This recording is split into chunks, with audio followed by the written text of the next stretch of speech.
Marcus Chun adjusted his delivery scanner one more time, wiping the sweat from his forehead as he stepped off the transport shuttle onto Kepler Station. The massive space station hummed with activity, thousands of different species going about their daily business in the commercial sector. After 3 years of running packages across the galaxy, he thought he'd seen everything. He was wrong. The package in his cargo hold was different. It didn't look special, just a standard containment cube about the size of a shoebox, sealed with basic security locks. But something about it made his skin crawl every time he walked past it. The shipping manifest listed it as archaeological sample, fragile, with a destination on Drakmor Prime, the ancient homeworld of the Dragon clans. Marcus had never been to Drakmor Prime. Most humans hadn't. The Dragon clans kept to themselves, maintaining their isolationist policies that had been in place for over 2,000 years. They traded with other species, sure, but they rarely allowed outsiders onto their worlds. The fact that they'd specifically requested a human courier for this delivery struck him as odd. He made his way through the bustling corridors of Kepler Station, dodging floating cargo platforms and groups of chattering aliens. His next stop was the fuel depot, where he needed to top off his ship's tanks before making the jump to Drakmor Prime. The journey would take him through 3 different star systems, each one bringing him closer to Dragon space. As Marcus waited in line at the fuel station, he noticed something strange. A tall figure in a dark cloak had been following him since he left the docking bay. The figure kept their distance, but Marcus had learned to notice these things during his years of courier work. Some packages attracted unwanted attention, and this one was starting to feel like trouble. The fuel attendant was a cheerful Rigelian with bright blue skin and forearms. "Long haul today, human?" she asked while connecting the fuel lines to Marcus's ship. "Yeah, heading out to Drakmor Prime," Marcus replied, keeping one eye on the cloaked figure. The Rigelian's cheerful expression faded. "Drakmor Prime? That's deep in Dragon space. You sure about that destination?" "Double-checked it 3 times. Why do you ask?" She lowered her voice. "There's been strange talk lately. Ships going missing near the outer rim of Dragon territory. Nothing confirmed, but..." She shrugged with all 4 shoulders. "Just be careful out there." Marcus thanked her for the warning and paid for the fuel. As he walked back to his ship, the cloaked figure was nowhere to be seen. He tried to convince himself that he'd imagined the whole thing, but his instincts told him otherwise. In this line of work, paranoia kept you alive. His ship, the Lucky Strike, wasn't much to look at. She was a modified freight hauler, built for reliability rather than speed or comfort. Marcus had owned her for 5 years, and she'd never let him down. The cargo hold was small, but secure, perfect for a one-man courier operation. He ran through his pre-flight checklist, checking fuel levels, navigation systems, and cargo containment fields. Everything looked normal. The mysterious package sat in its cradle, silent and unassuming. Marcus had transported stranger things before: live specimens, experimental technology, even a diplomatic pouch containing what he was told were extremely sensitive poems. This was just another job. The jump to hyperspace was smooth, and Marcus settled in for the long haul to Drakmor Prime. His ship's computer estimated 18 hours of travel time, with 2 intermediate stops for navigation updates. He activated the autopilot and tried to get some rest, but sleep wouldn't come. Something about this job felt wrong. 6 hours into the journey, his proximity alarms started screaming. Marcus jolted awake and rushed to the cockpit. His sensors showed 3 ships approaching fast from his starboard side. They weren't broadcasting any identification signals, which meant they were either pirates or worse. Marcus tried to hail them, but got no response. The ships were sleek and black, unlike anything he'd seen before. They moved with a fluid grace that reminded him of predators stalking prey. As they drew closer, Marcus could make out details of their design. The hull plating seemed to shimmer like scales, and the engine signatures were unlike anything in his database. "This is Marcus Chun of the courier vessel Lucky Strike," he broadcast on all frequencies. "I'm carrying diplomatic cargo under galactic commerce law. Please identify yourselves." The response came not as a transmission, but as a feeling. A cold presence touched his mind, probing his thoughts with alien intelligence. Marcus had heard stories about telepathic species, but he'd never experienced it firsthand. The sensation was deeply unsettling. Human, Asterisk, a voice spoke directly into his consciousness. Asterisk, you carry something that does not belong to you. Turn back now, and you'll not be harmed. Asterisk, Marcus gripped his control stick tighter. I don't know what you're talking about. I'm just a courier making a legitimate delivery. The mental voice laughed, a sound like breaking glass. Asterisk, ignorant child. You have no idea what you transport. That artifact should have remained buried on Zirion 4. The Dragon clans were fools to disturb it. Asterisk, one of the pursuing ships, fired a warning shot across the Lucky Strike's bow. Marcus's shields flared as they absorbed the impact. These weren't pirates. Their weapons technology was far too advanced. And they knew about his cargo in detail that wasn't on any manifest he'd seen. Look, I don't want any trouble, Marcus said aloud, hoping they could still hear him. I'm under contract to deliver this package. If you have a problem with that, take it up with the shipping company. The shipping company knows nothing of what they have done. Open your cargo hold and surrender the artifact. This is your final warning.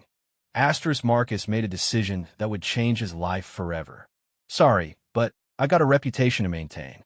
Package delivery guys don't just hand over their cargo to random strangers. He slammed the throttle forward, pushing the Lucky Strike to maximum burn. The pursuing ships matched his acceleration effortlessly.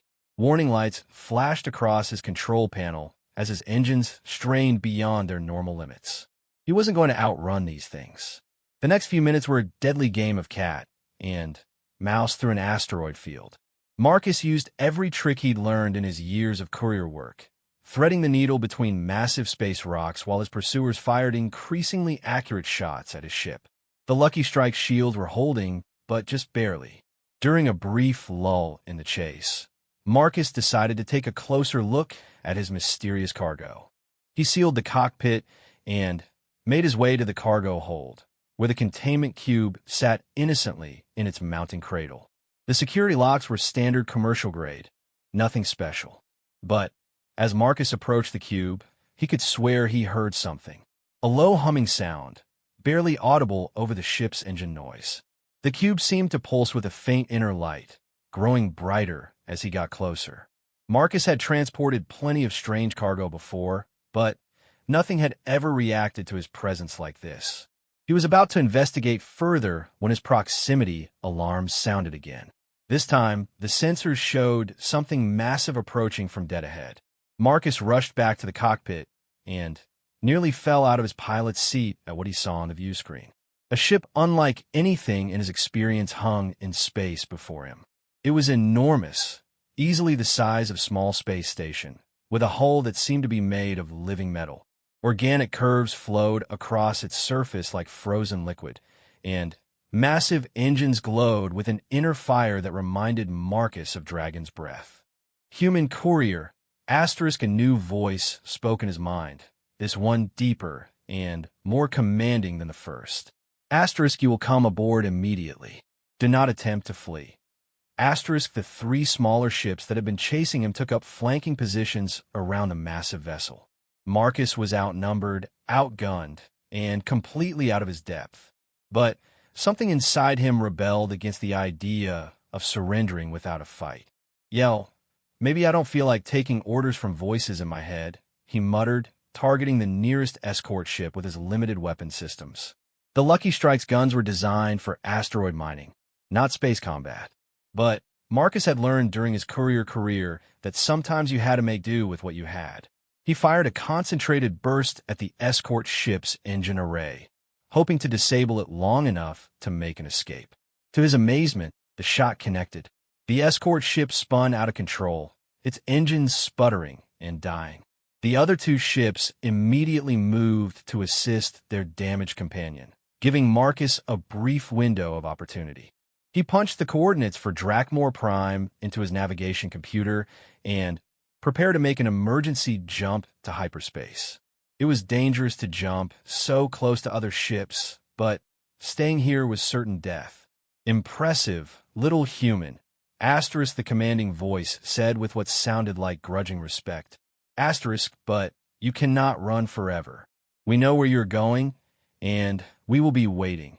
Asterisk, Marcus initiated the hyperspace jump, and the lucky strike disappeared in a flash of distorted space-time. As the stars streaked past his view screen, he tried to process what had just happened. Mysterious attackers, telepathic aliens, and a cargo that apparently contained more than just archaeological samples. He was starting to think that being just a package delivery guy was about to become a lot more complicated. The remainder of the journey to Drakmor Prime passed without incident, but Marcus couldn't shake the feeling that he was being watched. Every sensor ghost, every minor fluctuation in his ship's systems made him jump. The mysterious attackers had known exactly where to find him, which suggested they had resources and intelligence capabilities far beyond ordinary pirates. As he approached the outer edge of Dragon space, Marcus began picking up transmissions in the ancient Draconic language. His universal translator struggled with the complex syntax and layered meanings, but he caught enough to understand that his arrival was expected. The dragon clans were aware of his cargo, and they were taking no chances with security.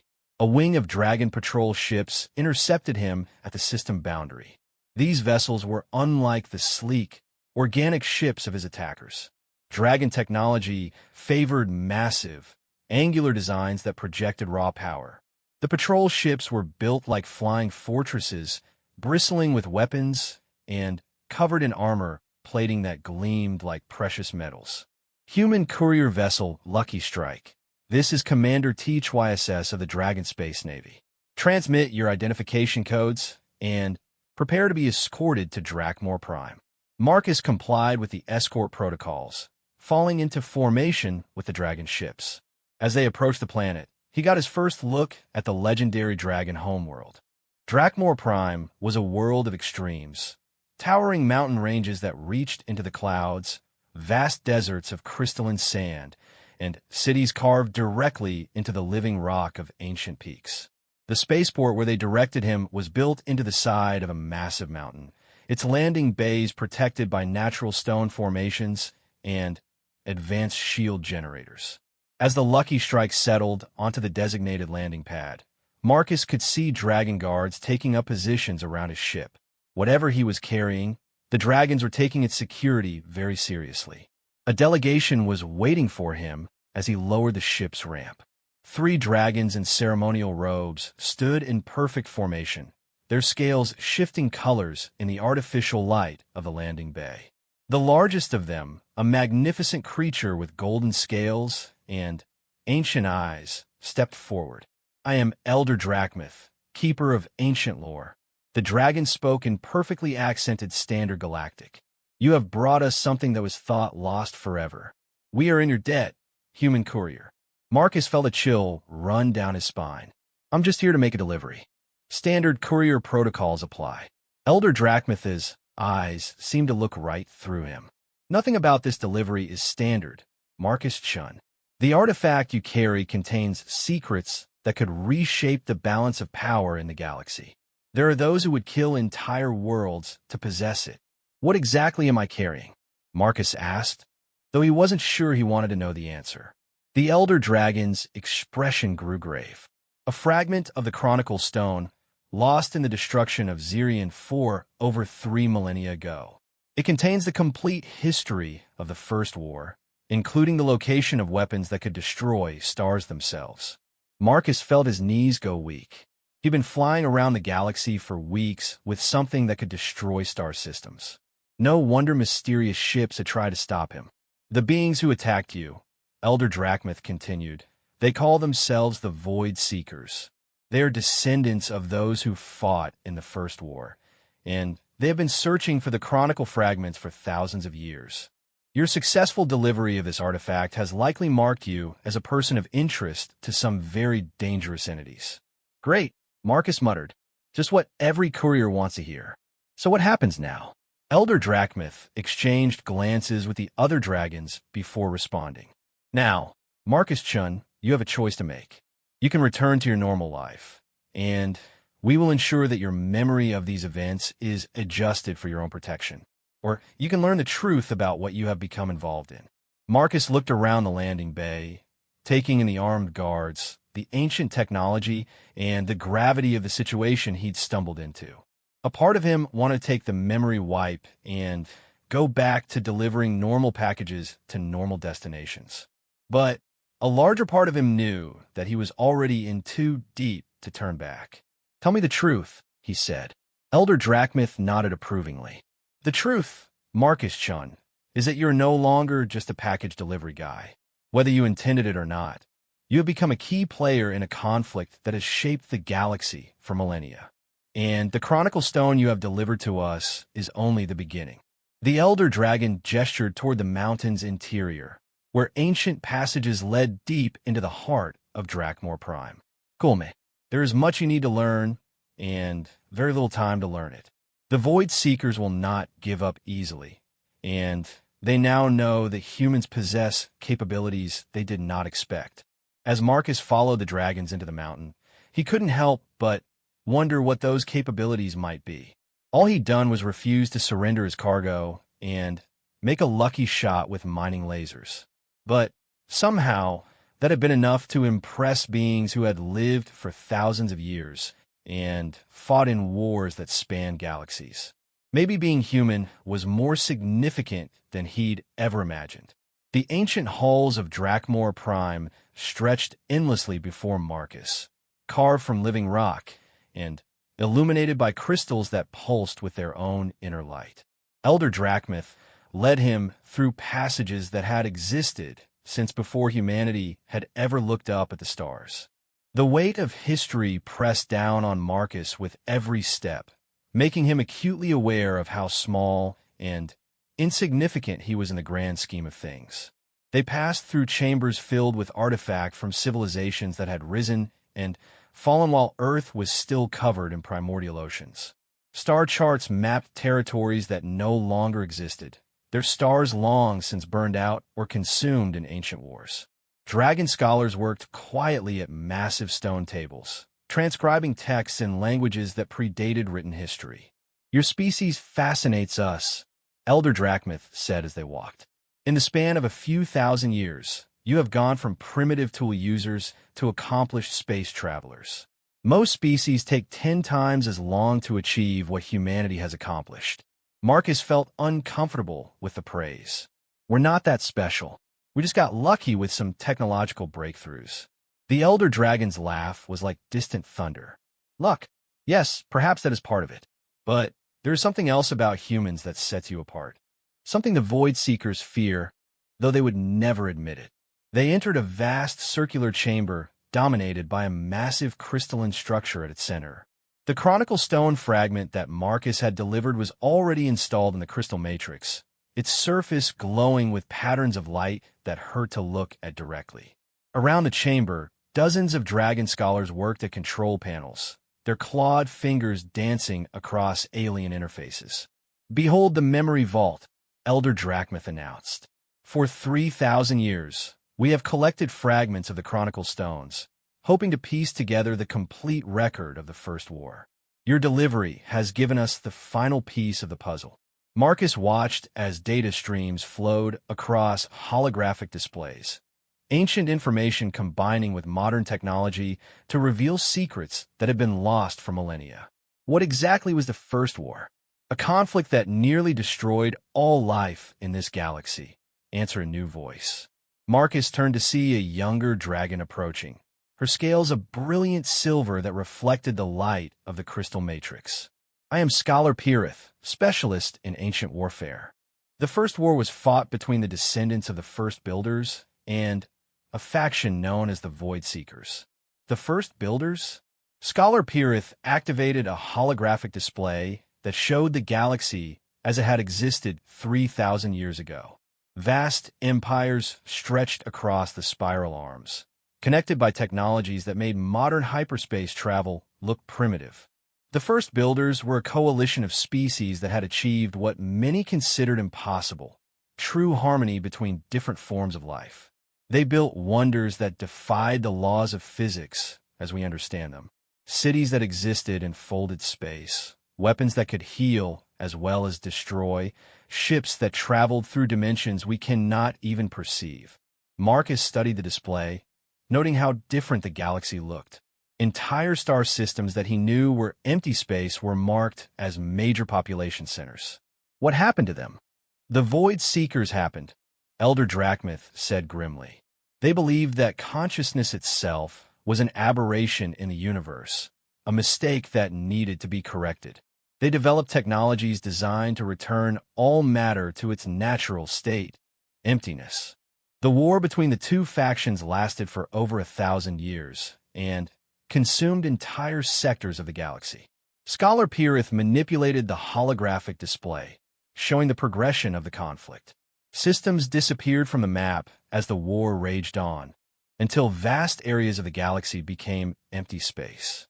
The first builders eventually won, but at a terrible cost. Most of their technology was lost, their empires collapsed, and the surviving species were scattered across the galaxy. The dragons were one of the few civilizations to maintain our records of the war. And the Void Seekers? Defeated, but not destroyed, Elder Drachmith replied. They retreated to the outer rim of the galaxy and spent millennia rebuilding their strength. We thought they had given up their ancient crusade, but recent events suggest otherwise. The beings who attacked you were Void Seekers, and their presence in civilized space is deeply troubling. Marcus felt a chill run down his spine. Why do they want the Chronicle Stone fragment so badly? Scholar Pirith pointed to specific sections of the display where data was still being processed. The Chronicle Stones contain more than just historical records. They include technical specifications for first builder technology, including their most powerful weapons. The fragment you delivered contains the location of something called the Nexus Arsenal, a hidden facility where the first builders stored their ultimate deterrent weapons. The implications hit Marcus like a physical blow. You mean I've been carrying around the coordinates to a cache of super weapons? Not just any super weapons, Elder Drachmith clarified. According to the records we've decrypted so far, the Nexus Arsenal contains devices capable of manipulating space-time itself. Weapons that could turn stars into black holes or reverse the flow of entropy in entire systems. In the wrong hands, these weapons could remake the galaxy according to the Void Seeker's vision, a universe without consciousness, without life. Marcus sank into a nearby chair, his mind reeling. This is insane. I'm a courier. I deliver packages and avoid getting shot at. I don't get involved in galactic conspiracies involving ancient superweapons. Scholar Pirith approached him, her ancient eyes surprisingly gentle. I understand your distress, Marcus-chun. You did not choose to become involved in this conflict. But the fact remains that you are now a key player in events that will determine the fate of all conscious life in this galaxy. How am I a key player? I just refuse to hand over my cargo to some mysterious aliens. Any decent courier would have done the same thing. Elder Drachmith exchanged a meaningful look with Scholar Pirith before responding. Marcus, there is something you need to understand about what happened during your encounter with the Void Seekers. Your ship's computer recorded the entire engagement, including your successful hit on their escort vessel. The Elder Dragon activated another holographic display, this one showing a three-dimensional replay of Marcus's firefight in the asteroid field. Marcus watched himself threading the lucky strike between massive space rocks while avoiding increasingly accurate weapons fire from his pursuers. The beings who attacked you were not ordinary Void Seekers, Scholar Pirith explained. They were Wraith pilots, genetically modified warriors with enhanced reflexes and psychic abilities. Their ships are equipped with predictive targeting systems that can anticipate an opponent's movements several seconds in advance. In over 2,000 years of recorded conflicts, only 7 pilots have ever successfully landed a hit on a Wraith vessel in single combat. Marcus stared at the display. That's impossible. I got lucky. I aimed where I thought they were going to be, and they happened to fly into my shot. Luck, Elder Drachmith mused. There's that word again. But consider this. The targeting computer on your ship calculated a less than 0.003% probability of success for the shot you took. Yet not only did you hit your target, you struck at precisely the moment when their shields were cycling through a vulnerability window that lasts for less than a microsecond. The replay showed Marcus's mining laser striking the Wraith vessel at exactly the right moment, exploiting a gap in their defenses that should have been impossible to detect without advanced sensor equipment. So what are you saying? That I'm some kind of tactical genius? We're saying that humans possess intuitive abilities that other species lack, Scholar Pirith replied. You call it luck, instinct, or gut feeling. But it appears to be something more, an unconscious ability to process vast amounts of data and arrive at optimal solutions without logical analysis. Marcus thought about his years as a courier, remembering all the times he'd made split-second decisions that had kept him alive, dodging pirate ambushes, navigating unstable hyperspace routes, avoiding corrupt officials at various spaceports. He'd always attributed his success to experience and quick thinking, but maybe there was something more to it. The first builders had a name for this ability, Elder Drachmith continued. They called it quantum intuition, the capacity to unconsciously process information across multiple probability streams and select optimal outcomes. It was one of their most prized talents, and according to our records, humans are the first species to naturally develop this ability since the first builders themselves. The weight of this revelation settled on Marcus like a heavy blanket. So the Void Seekers aren't just after the weapon cache. They're afraid of humans. They should be, Scholar Pirith said firmly. Quantum intuition is precisely the kind of unpredictable factor that could disrupt their plans. They rely on logical analysis and predictive modeling to achieve victory. But how do you predict an opponent who doesn't even know what they're going to do until they do it? Elder Drachmith activated yet another display, this one showing current galactic politics. Red zones marked areas where Void Seeker activity had been reported, while blue zones showed human-controlled space. Marcus noted with growing unease that the red zones were steadily expanding toward human territory. The Void Seekers have been testing humanity for the past 50 years, the Elder Dragon explained. Staged pirate attacks, mysterious ship disappearances, technological failures that could have been sabotage. They've been studying your species' responses, looking for weaknesses to exploit. And what do they find? That humans are remarkably difficult to predict, Scholar Pirith replied with what might have been amusement. Your responses to their tests were so varied and creative that their analytical models kept breaking down.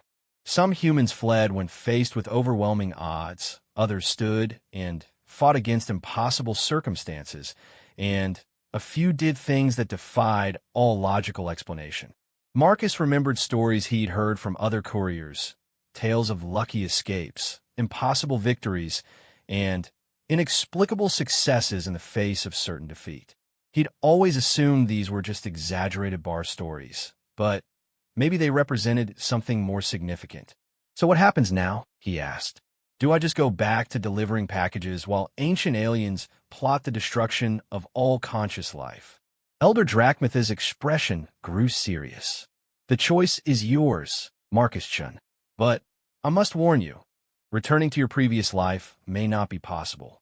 The Void Seekers now know that you exist, and they will not simply forget about you.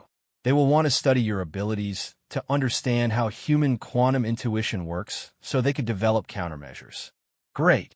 So my options are to become a fugitive, or to get involved in a war that's been going on for thousands of years. There's a third option, Scholar Pirith said quietly. The Dragon clans have been preparing for the return of the Void Seekers for over a millennium. We have ships, weapons, and warriors trained specifically to fight this threat. But we lack the one thing that could give us a decisive advantage: human intuition applied to strategic warfare. Marcus felt the weight of expectation pressing down on him. You want me to help plan military operations? I'm a civilian. I don't know anything about war. You know about survival, Elder Drachmith pointed out. You know about making split-second decisions under pressure. You know about finding solutions when there seems to be no way out. These are exactly the skills we need. The chamber fell silent except for the humming of the crystalline matrix and the soft sounds of dragon scholars working at their stations. Marcus knew that his answer would change the course of his life forever. He could try to return to his normal routine and hope that the Void Seekers would leave him alone, but deep down he knew that was impossible. He was already marked as a target, and running would only delay the inevitable. "If I agree to help," he said finally, "what exactly would I be doing?" Scholar Pirith smiled, revealing teeth that could have crushed steel. "Teaching us to think like humans. The Nexus arsenal is hidden somewhere in the galaxy, protected by first builder security systems that we've never been able to understand. Traditional approaches to finding it have failed for 3,000 years. But perhaps human quantum intuition could succeed where logical analysis has failed." Elder Drachmith nodded agreement. "The Chronicle Stone fragment you delivered contains clues to the arsenal's location, but they're encoded in ways that defy conventional decryption. We need someone who can look at the problem from a completely different perspective." Marcus stood up and walked closer to the crystalline matrix, watching the patterns of light dance across its surface. The fragment he had carried across the galaxy seemed to pulse in response to his presence, as if recognizing something in him that even he didn't fully understand. "What makes you so sure I can help?" "I don't have any special training in archaeology or code breaking." "Because you're human," Scholar Pirith replied simply. "And being human may be the most special thing of all." As if to emphasize her point, the crystalline matrix suddenly flared with brilliant light, and new data streams began flowing across the holographic displays.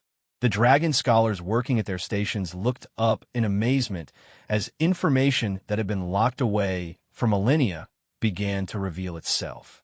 Elder Drachmith stared at the displays in wonder. "Fascinating. The Chronicle Stone is responding to your presence, Marcus. It's unlocking data that we've been trying to access for decades." Marcus felt a strange, tingling sensation, as if the crystal matrix was somehow scanning him. "Is that supposed to happen?" "According to our records, the Chronicle Stones were designed to respond only to beings with quantum intuition," Scholar Pirith explained. "The first builders built safeguards into their technology to prevent it from falling into the wrong hands. It appears that you meet their criteria for authorized access." The implications were staggering. Marcus wasn't just being asked to help decode ancient clues. He might be the only person in the galaxy capable of accessing first builder technology at all. The responsibility was overwhelming, but so was the opportunity. "All right," he said, surprising himself with his own decisiveness.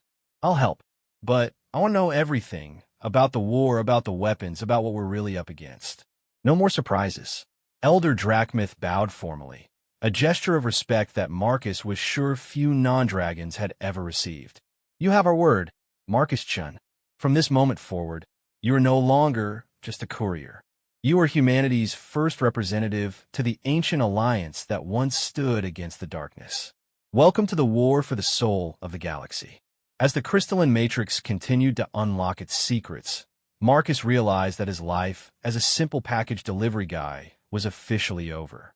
Whatever came next would be far more dangerous and complex than anything he'd ever imagined. But for the first time since this whole adventure began, he felt like he might actually have a chance to make a difference. The Void Seekers wanted to reduce the universe to empty silence. Marcus Chun was going to make sure they failed. 3 weeks after Marcus Chun agreed to help the Dragon clans, he was beginning to understand just how deep the rabbit hole went. The ancient archives beneath Drakmor Prime contained records spanning millions of years, documenting the rise and fall of countless civilizations. The more he learned, the more he realized that the current conflict was just the latest chapter in an eternal struggle between order and entropy. Elder Drachmith had assigned Scholar Pirith to be his guide and teacher. Every day, they descended deeper into the mountain's heart, exploring vaults filled with artifacts and knowledge from the First War. Marcus was learning to read the flowing script of the first builders, though the language seemed to shift and change depending on who was reading it. The first builders designed their language to be adaptive, Scholar Pirith explained as they stood before a wall covered in glowing symbols. It responds to the reader's mental patterns and reveals information based on their level of understanding and need to know. A warrior reading these same symbols would see tactical data, while a scientist would see technical specifications.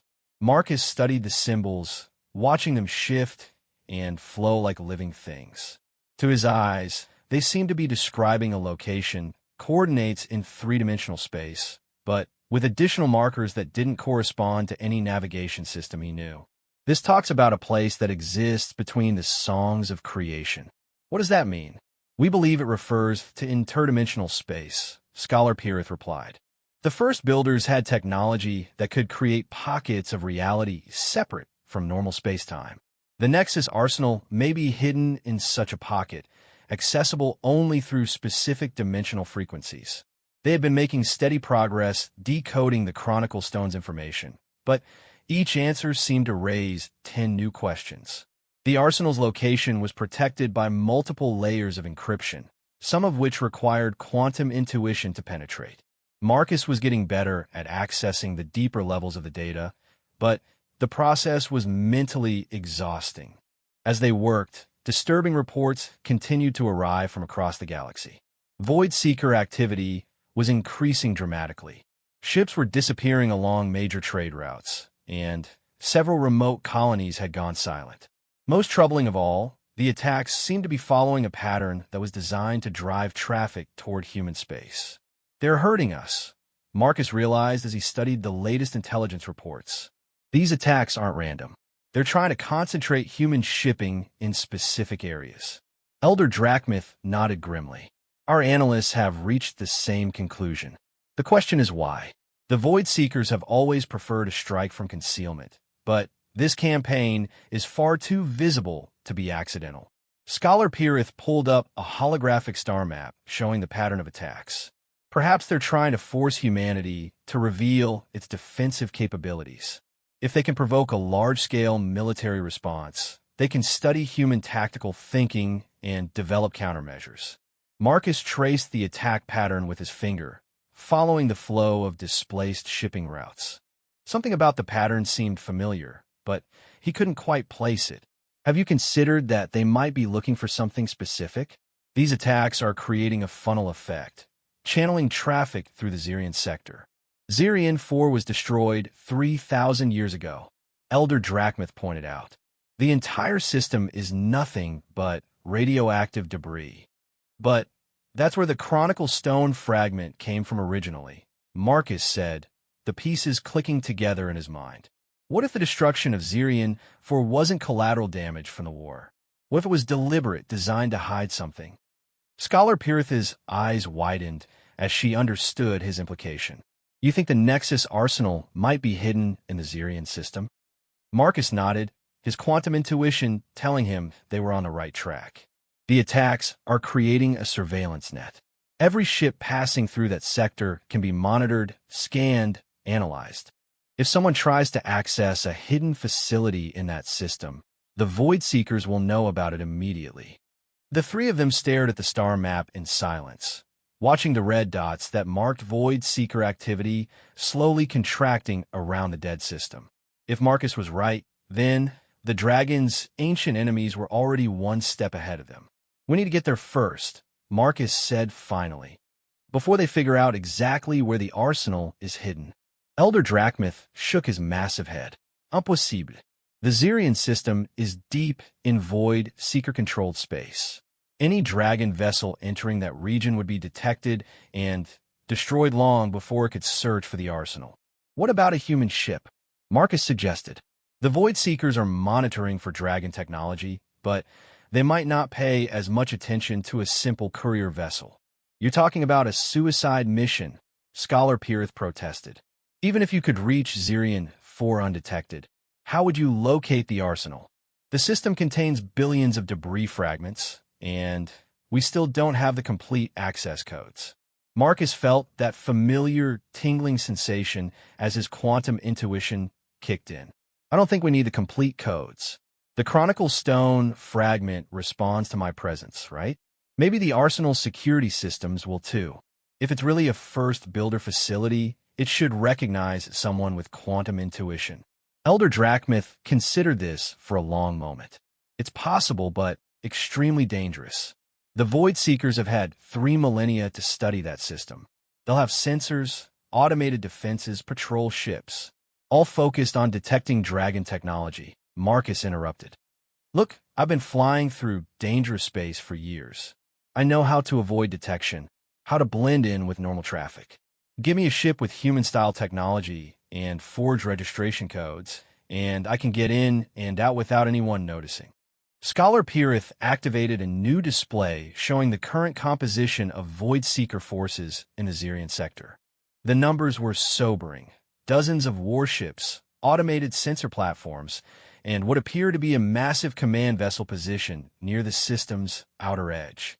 Even if you could reach the system undetected, she said, you'd still have to find the arsenal among billions of debris fragments. That could take months, and you'd be completely on your own. No backup, no support, no way to call for help if things go wrong. Marcus studied the display, noting the patrol patterns and sensor coverage gaps. His mind was already working on the problem, calculating approach vectors and timing windows. I wouldn't be completely alone. You said the Chronicle Stones were designed to guide authorized users to first builder facilities. If I take the fragment with me, it should point me in the right direction. Absolutely not, Elder Drachmith said firmly. The Chronicle Stone is irreplaceable. If you're captured, the Void Seekers will have access to all the information it contains. And if I don't take it, I'll be searching blind in a debris field the size of a solar system, Marcus countered. Besides, if the Void Seekers capture me, the location of the arsenal will be the least of our problems. They'll learn everything they need to know about human quantum intuition by dissecting my brain. The chamber fell silent as the implications of his words sank in. Marcus was proposing to risk not only his own life, but the most important archaeological discovery in dragon history. Yet without taking that risk, they might never find the arsenal before the Void Seekers did. There might be a way to minimize the risk, Scholar Pirith said slowly. The Chronicle Stones can create temporary copies of their data, encoded in crystal matrices that dissolve after a set period of time. We could give you a copy that would last just long enough to guide you to the arsenal. Elder Drachmith's expression showed he was wrestling with the decision. Even if we could prepare such a device, the mission would still be incredibly dangerous. You'd be flying into the heart of enemy territory with no backup plan. Marcus felt a strange sense of déjà vu, remembering all the times he'd made risky deliveries to dangerous destinations. I've been taking calculated risks my entire career. This is just another delivery run. The package just happens to be me, and the destination is a bit more challenging than usual. This is not a joke, Marcus, Scholar Pirith said seriously. If you're discovered, the Void Seekers won't just kill you. They'll study you, learn from you, use your knowledge to hunt down other humans with quantum intuition abilities.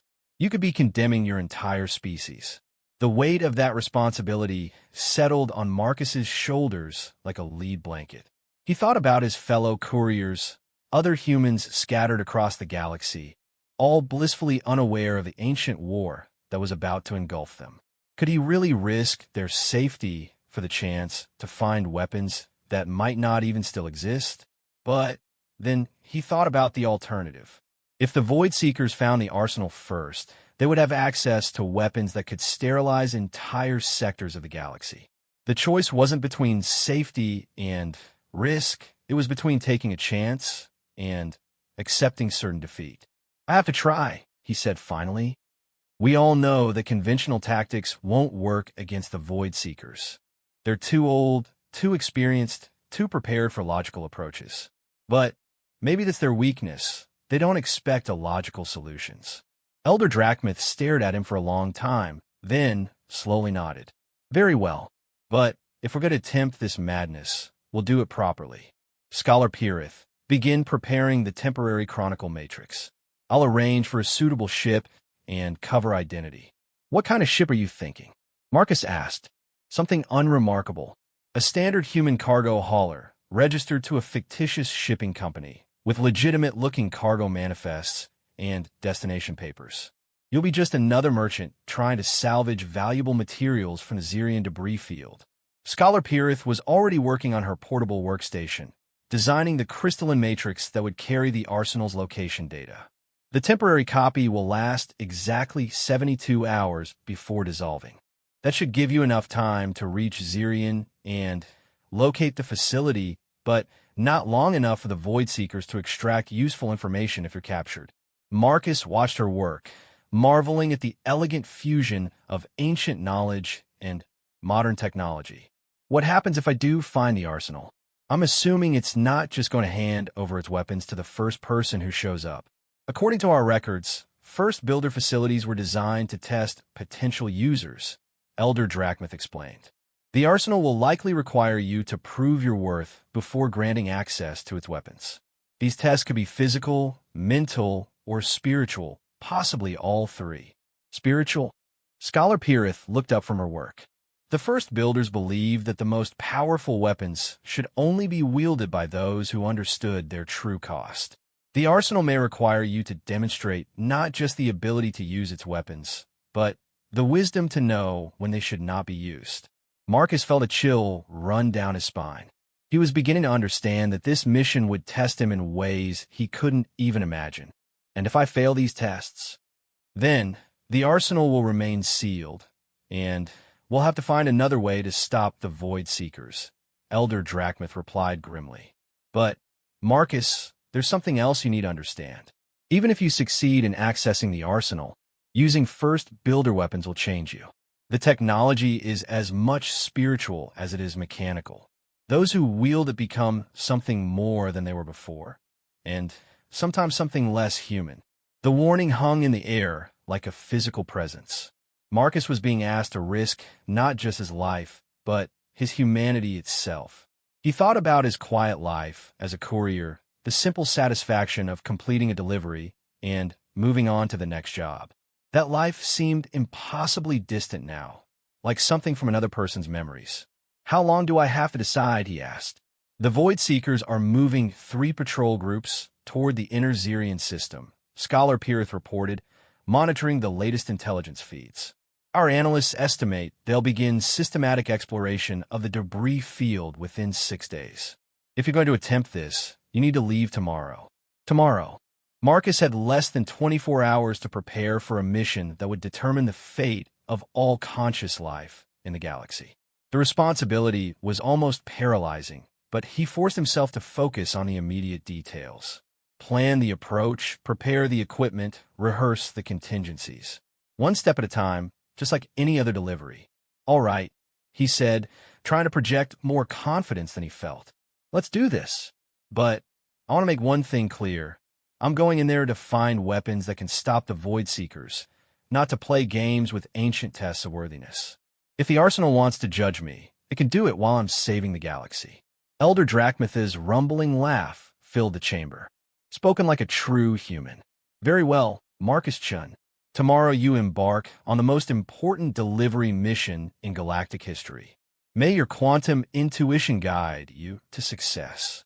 As the dragons began preparing for his departure, Marcus couldn't shake the feeling that he was about to discover things about himself that he wasn't sure he wanted to know. But there was no turning back now. The Void Seekers were closing in, and he was the only one who might be able to stop them. Tomorrow, he would cease to be just a package delivery guy forever. Marcus stood in the hangar bay of Drakmor Prime, staring at his new ship. The vessel looked exactly like what it was supposed to be, a worn but serviceable cargo hauler of human manufacture, the kind of ship that plied the trade routes between minor colonies and frontier worlds. The Dragons had done an excellent job of creating a cover identity that would pass casual inspection. The ship's name was painted in faded letters across her hull. Steady Profit. Her cargo hold was filled with legitimate salvage equipment and mining tools, while her computer contained shipping records showing years of routine cargo runs to unremarkable destinations. To all external appearances, Marcus was exactly what his forge papers claimed, a small-time salvage operator looking to cash in on the valuable metals that could be harvested from the Xerian debris field. The ship's systems had been carefully modified, Scholar Pirith explained as she gave him a final briefing. All the technology is recognizably human in origin, but we've made subtle improvements to the sensors and defensive systems. Nothing that would reveal dragon involvement, but enough to give you an edge if you run into trouble. Marcus ran his hand along the ship's hull, noting the careful attention to detail in her weathered appearance. What about weapons? Standard mining lasers, upgraded with improved focusing arrays, Elder Drachmith replied. They'll be effective against light armor, but won't stand out on security scans. More importantly, we've installed a quantum resonance communicator in the ship's secondary power coupling. It's completely undetectable by conventional sensors, but it will allow the Chronicle Stone copy to interface with First Builder technology. Scholar Pirith handed him a small crystal pendant on a simple chain. The temporary Chronicle Stone copy was no larger than Marcus's thumb, but it pulsed with the same inner light as its parent artifact. Remember, you have exactly 72 hours before this dissolves. Once it's gone, you'll have no way to locate the arsenal or prove your authorization to its security systems. Marcus slipped the pendant around his neck, feeling a strange, tingling sensation as the crystal touched his skin. For a moment, he could swear he heard whispers in an ancient language, but the voices faded before he could make out any words. Any other surprises I should know about? Elder Drachmith's expression grew serious. There's one more thing. The quantum communicator will also serve as an emergency beacon. If you activate it, every dragon ship within 50 light years will know your location and come to assist you. But using it will also reveal your true identity to the Void Seekers, making this entire mission pointless. So if it's a one-way ticket, Marcus said, I either succeed on my own or I don't come back at all. We hope that won't be necessary, Scholar Pirith said softly. But, yes, the mission parameters are quite clear. You're going into enemy territory with no backup and no extraction plan. Are you certain you want to proceed? Marcus thought about the question seriously. Every rational part of his mind was screaming that this was insane. He was a courier, not a secret agent or a military specialist. The sensible thing would be to admit that he was in over his head and let someone else handle the galactic crisis. But there was no one else. The dragons were too recognizable, too connected to ancient technology that would trigger every Void Seeker alarm in the sector. Human military forces were still unaware of the true scope of the threat they faced. He was the only person with both the skills to reach the Xerian system undetected and the quantum intuition needed to access First Builder technology. I'm sure, he said finally. Besides, what's the worst that could happen? I get captured by ancient aliens, tortured for information about humanity's psychic abilities, and then watch helplessly while they use superweapons to sterilize the galaxy. Just another day at the office for a courier. Scholar Pirith smiled despite the gravity of the situation. Your human sense of humor is remarkable. I hope it serves you well in the trials ahead. Elder Drachmith handed Marcus a datapad containing his mission parameters and cover identity details. You are now Marcus Shaw, independent salvage operator from the Centauri colonies.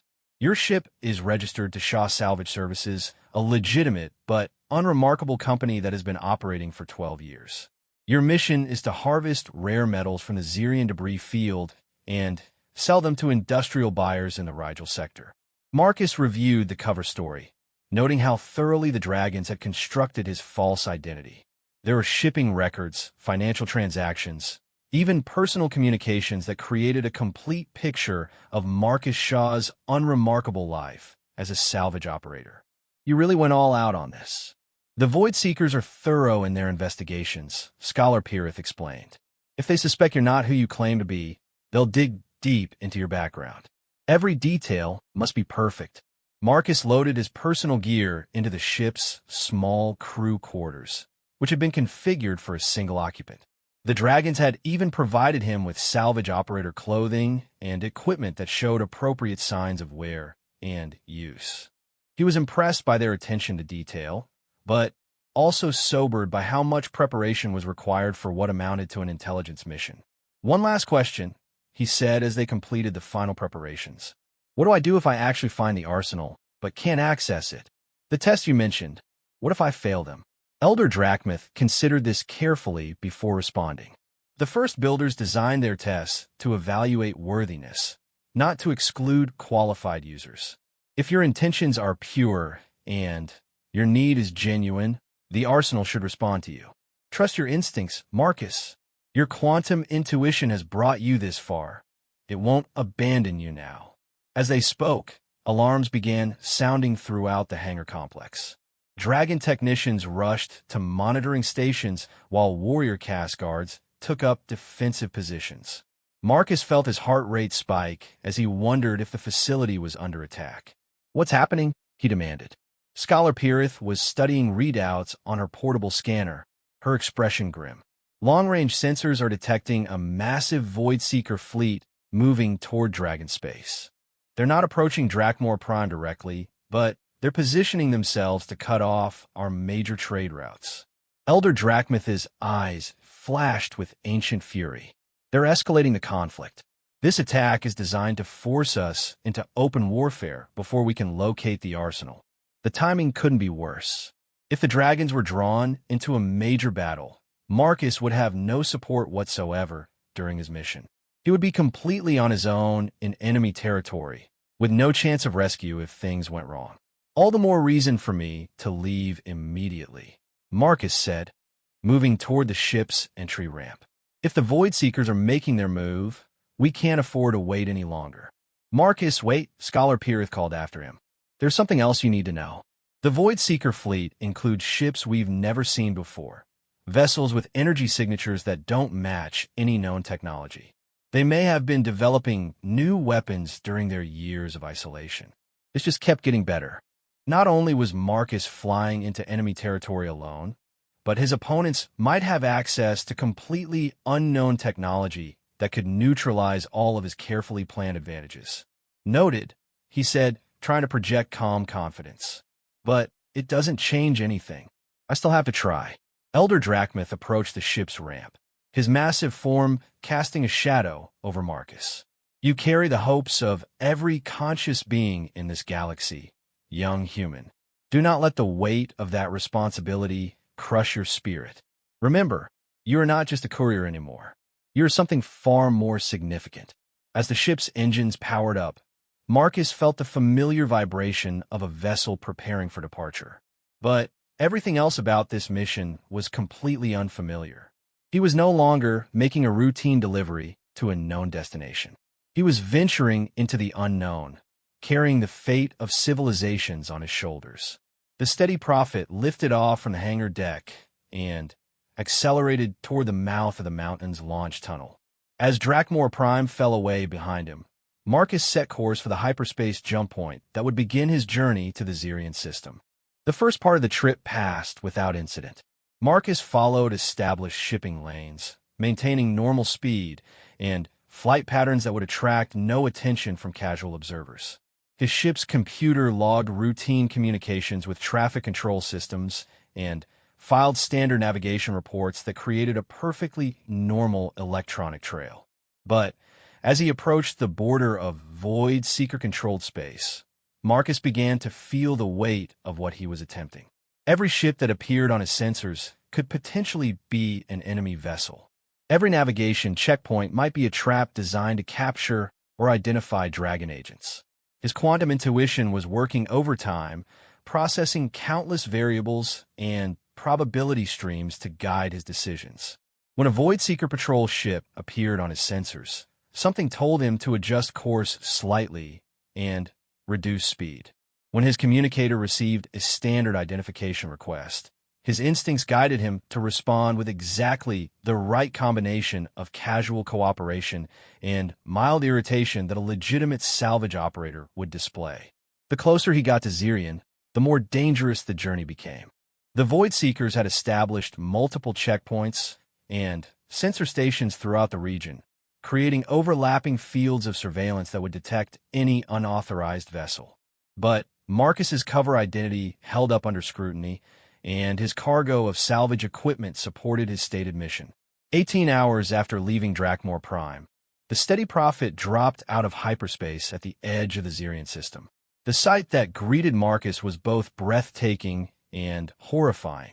The space where Zirion 4 had once orbited was filled with a vast cloud of debris, twisted metal fragments, crystallized atmosphere, and chunks of planetary core material that still glowed with residual radioactivity. The destruction was on a scale that defied imagination. An entire world had been reduced to cosmic dust, its billions of inhabitants vaporized in whatever cataclysm had ended the First War. Marcus had seen the aftermath of space battles before, but nothing had prepared him for this level of devastation. Asterisk steady profit asterisk. This is Void Seeker Monitoring Station Zirion 7. A cold, mechanical voice spoke through his communication system. State your business in this system. Marcus took a deep breath and activated his cover identity. Zirion 7. This is Captain Shaw of the Steady Profit. I'm here to salvage rare metals from the debris field. I have proper permits and insurance documentation. Transmit your authorization codes and manifest. Marcus sent the carefully prepared documents, hoping that the dragon's forgery work was good enough to pass detailed inspection. As he waited for clearance, he studied the debris field more carefully, looking for any indication of where the arsenal might be hidden. The temporary chronicle stone was growing warmer against his chest, responding to something in the surrounding space. But the sensation was faint and unfocused, like try to tune in a radio signal that was barely within range. Authorization confirmed. Steady profit. You're clear to operate in salvage zones 7 through 15. Do not approach the restricted areas marked in your navigation computer. Violation of these boundaries will result in immediate destruction. Marcus acknowledged the warning and began moving deeper into the debris field. As he navigated between massive chunks of planetary debris, he activated his mining sensors and began the tedious process of scanning for valuable materials. To any observer, he would appear to be doing exactly what his permits claimed. But beneath the surface, he was following the subtle pull of the chronicle stone, letting his quantum intuition guide him toward whatever the first builders had hidden in this graveyard of worlds. The arsenal was somewhere in this cosmic debris field, protected by 3,000 years of concealment and ancient technology that defied modern understanding. Marcus had 72 hours to find it before his only guide dissolved into uselessness. The clock was ticking, and the fate of the galaxy hung in the balance. 48 hours into his search of the Zirion debris field, Marcus was beginning to understand why the arsenal had remained hidden for 3 millennia. The field contained billions of fragments ranging in size from pebbles to small moons, each one requiring careful scanning to determine if it might be concealing first builder technology. His salvage equipment was performing exactly as expected, identifying valuable metals and rare elements scattered throughout the wreckage. But the chronicle stone remained only weakly responsive. Marcus had been methodically working his way through the authorized salvage zones, maintaining his cover while desperately hoping for some sign that he was getting closer to his true objective. The Void Seeker monitoring stations tracked his movements, but showed no particular interest in his activities. As far as they were concerned, he was just another scavenger picking through the bones of a dead world. The breakthrough came during his 3rd day in the system, when the chronicle stone suddenly flared with brilliant light while he was examining a particularly large debris cluster. The sensation was so intense that Marcus gasped, feeling as if every nerve in his body had been touched by electricity. When the feeling subsided, he found himself staring at what appeared to be just another chunk of planetary crust. But his quantum intuition was screaming that this was something far more significant. Marcus activated his ship's most sensitive scanning equipment, probing the debris fragment with every sensor at his disposal. The readings were confusing. The fragment appeared to be ordinary rock and metal, but there were subtle anomalies in its gravitational signature that suggested it wasn't entirely solid. Something was hidden within the seemingly natural debris. He maneuvered the steady profit closer to the fragment, ostensibly to harvest rare metals from its surface. As his mining beam touched the debris, the chronicle stone pulsed again, and the fragment began to change. What had appeared to be solid rock revealed itself as an incredibly sophisticated holographic projection. Beneath the disguise lay something that took Marcus's breath away. The arsenal wasn't hidden inside a debris fragment. It was disguised as one. The facility was massive, easily the size of a space station, but completely invisible to conventional sensors. Only the Chronicle Stone's quantum resonance field could penetrate the holographic camouflage that had concealed it for millennia. Marcus felt his heart pounding as he realized what he had found. This was it, the repository of weapons that could reshape the balance of power in the galaxy.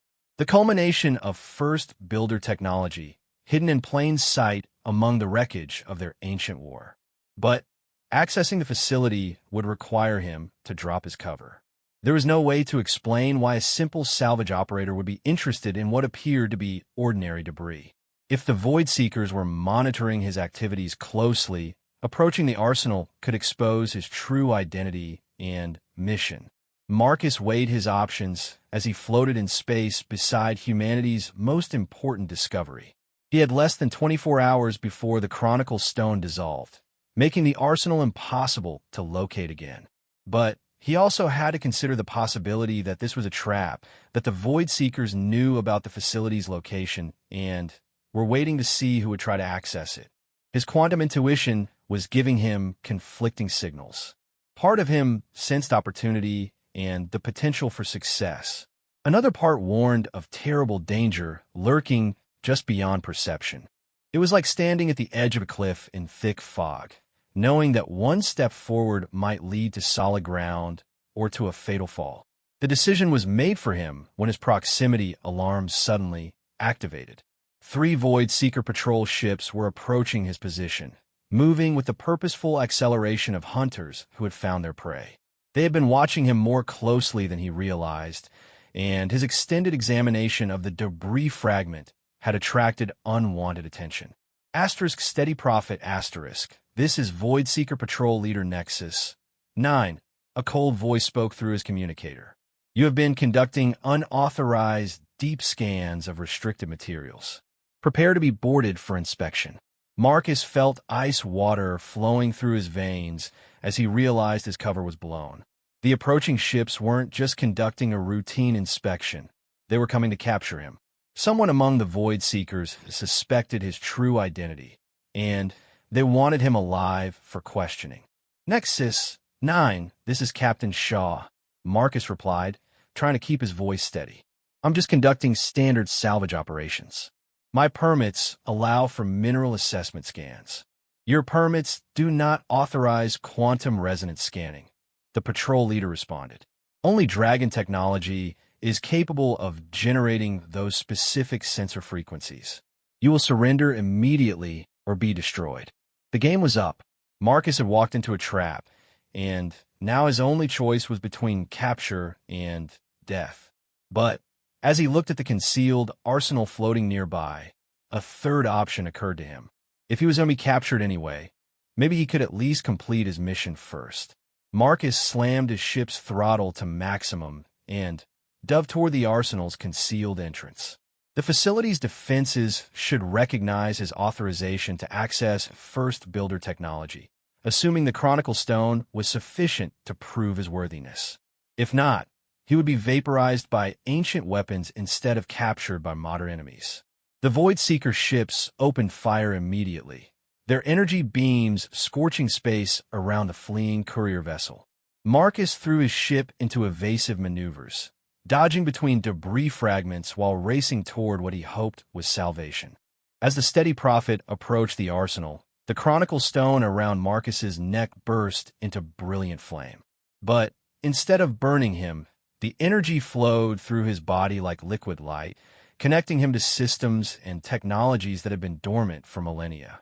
The arsenal's concealment field suddenly parted before him, revealing an entrance portal surrounded by geometric patterns that hurt to look at directly. Marcus aimed his ship straight at the opening, praying that the facility's defenses would recognize him as an authorized user rather than an intruder. He needn't have worried. The moment his ship crossed the threshold, the arsenal's ancient AI systems awakened, and acknowledged his presence. Protective fields surrounded the steady prophet, gently guiding it to a landing bay that had waited 3,000 years for a worthy visitor. Behind him, the Voidseeker patrol ships struck the facility's outer defenses and rebounded like insects hitting a window. The arsenal's shields were powered by technologies that made modern defensive systems look like paper armor. The attacking ships fell back, regrouping to call for reinforcements while the facility sealed itself against intrusion. Marcus found himself in a landing bay that defied every law of physics he thought he understood. The space was enormous, easily capable of holding hundreds of ships, but somehow existed within a structure that appeared much smaller from the outside. Gravity flowed in complex patterns that allowed vessels to land on multiple surfaces simultaneously, while soft light emanated from walls that seemed to be made of crystallized energy. As he shut down his ship's engines, Marcus felt the chronicle stone growing warm against his chest.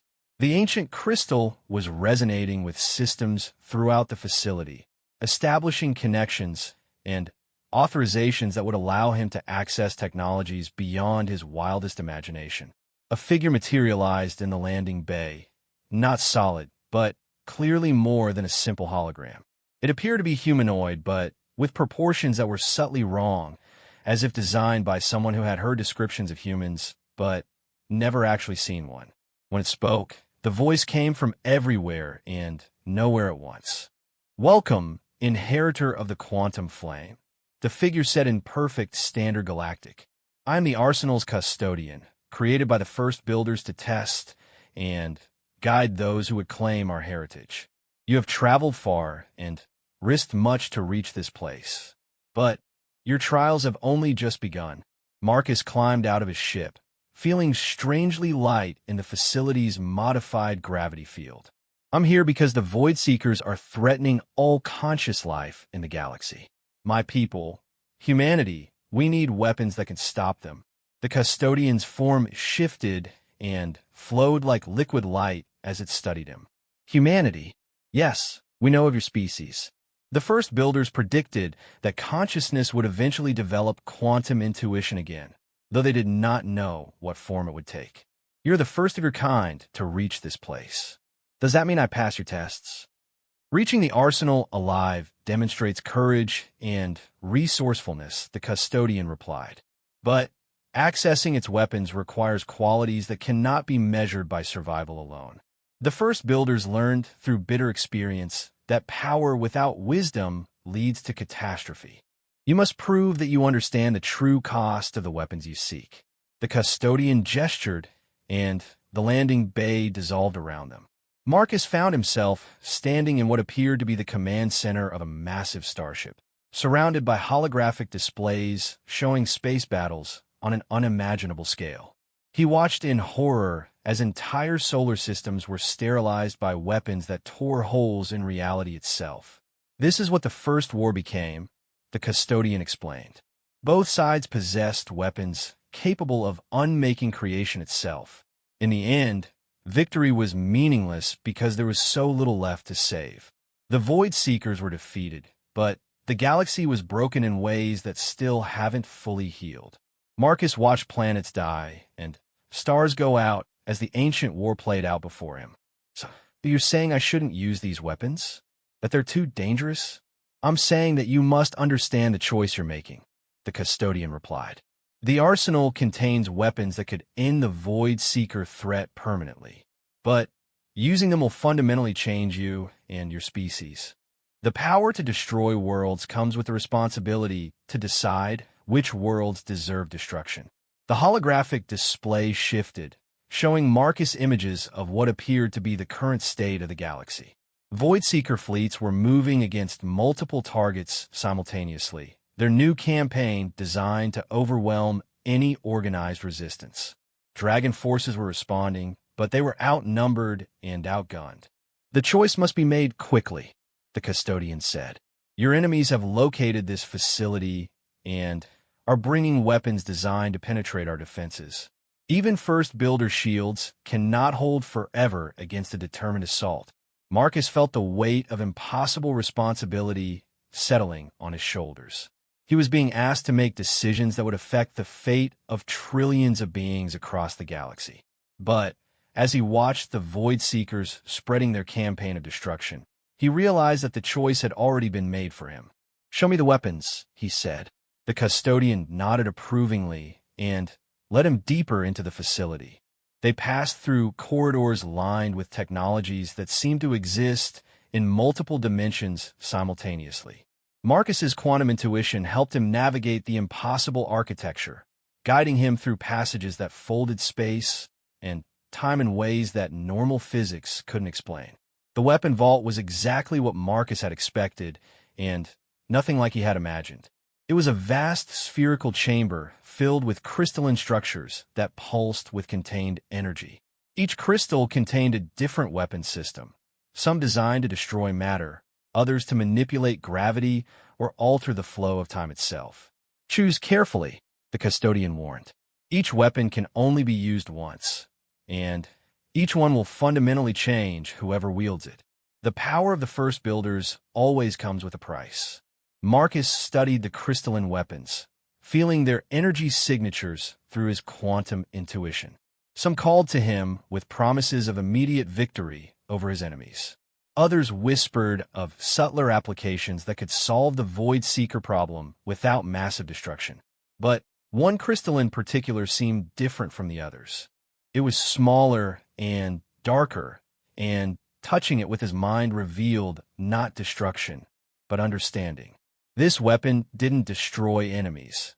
It transformed them, showing them the connections between all conscious beings that the Void Seekers had rejected in their pursuit of entropy. "That one," Marcus said, pointing to the dark crystal. "What does it do?" The custodian's expression showed surprise and perhaps approval. "You have chosen the consciousness seed. It's the most dangerous weapon in the arsenal, not because of its destructive potential, but because of its creative power. It can awaken quantum intuition in any species, forcing them to experience the interconnectedness of all life. And that would stop the Void Seekers. It would force them to confront the very thing they have spent millennia trying to deny, that consciousness is not an aberration in the universe, but its highest achievement. Some Void Seekers would be redeemed by this revelation. Others might be driven insane by it. But none of them would ever be the same." Marcus reached for the crystal, then hesitated. "What's the price for using this weapon?" "You will become the seed's focal point," the custodian explained. "Your consciousness will be permanently linked to every being the weapon touches. You'll experience their thoughts, their emotions, their pain and joy. The isolation that defines individual existence will be lost forever." It was a terrible price, the loss of his individual humanity in exchange for the power to save all consciousness in the galaxy. But as Marcus thought about the alternatives, he realized it wasn't really a choice at all. "The Void Seekers are breaking through the outer defenses," the custodian reported as alarms began sounding throughout the facility. "You must decide now."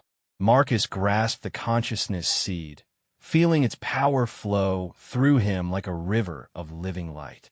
The crystal dissolved into pure energy, merging with his quantum intuition and expanding his awareness beyond anything he had imagined possible. Suddenly, he could feel every conscious being within 1,000 light years. The dragons fighting desperately against overwhelming odds. Human colonists fleeing in panic as Void Seeker fleets approached their worlds.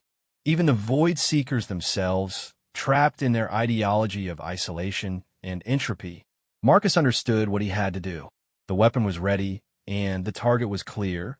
With a thought, he released the consciousness seed across the galaxy, watching as it spread through subspace at faster-than-light speeds. The effect was immediate and dramatic. Void Seeker fleets suddenly stopped their attacks, their crews experiencing the wonder of connection for the first time in millennia. Some ships turned and fled, their crews unable to handle the revelation of what they had been trying to destroy. Others simply shut down, their weapons systems disabled by crews who could no longer bring themselves to destroy conscious life. Marcus felt it all, the confusion, the revelation, the transformation of an entire species as they rediscovered their connection to the universe they had tried to sterilize.